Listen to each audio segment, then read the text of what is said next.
deficit and the banking chaos that we inherited. Why? To show investors and markets and our international partners that we were serious about fixing our economic problems. This was tough. Wages and services were cut. New charges introduced. Many families have also had to face the devastating consequences of unemployment and emigration. I know that many people are struggling to make ends meet. I also know that for many of you, the recent improvements in the economic situation are not yet being felt in your daily lives. But it is now clear that your sacrifices are making a real difference. Ireland is now moving in the right direction. Our economy is starting to recover.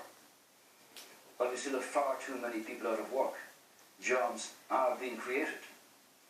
While borrowing is still too high, our public finances are moving towards a sustainable position.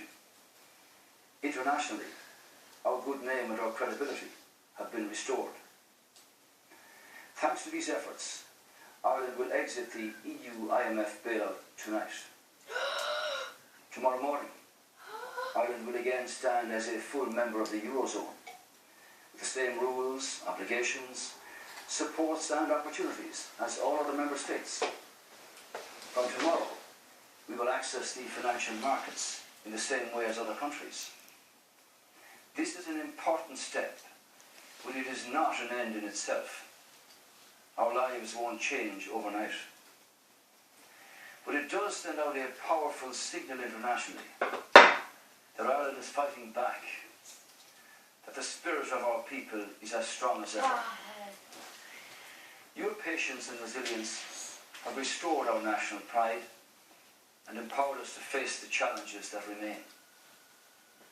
The clear and decisive path that has been followed for the past 3 years puts us in a position where we can now be optimistic for our country's future. But the progress that we have made must not be put at risk. Now is not the time to change our course or direction. While the bailout is over, we must approach the future with that same clarity and decisiveness. This week, therefore, the government will publish a new medium-term economic plan that will lay out the road ahead for our country. This plan will set out the steps that we intend to take to grow our economy between now and 2020. It will be a plan based on enterprise, not on speculation. A plan to ensure that never again will Ireland's stability be threatened by speculation and greed. We are never going back to that culture. The plan will have 2 central pillars. First, we must continue to pursue prudent budgetary policies. That's what convinces those who create jobs that Ireland is a place in which they can invest with confidence. Everyone knows that you can't keep spending more than you are earning. As of today, we've already completed over 90% of the necessary cuts and tax increases.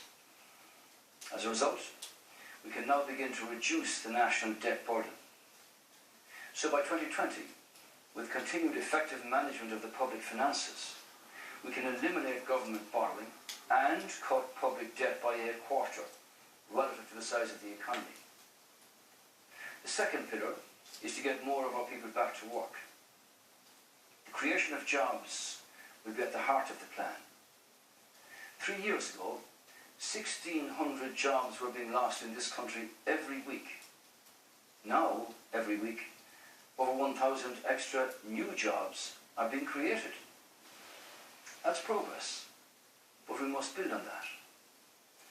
The plan will focus on developing the skills of our workforce, particularly our young people. We will remove the barriers to new jobs in key sectors and reform the welfare system to provide supports and incentives for unemployed people to take up new jobs.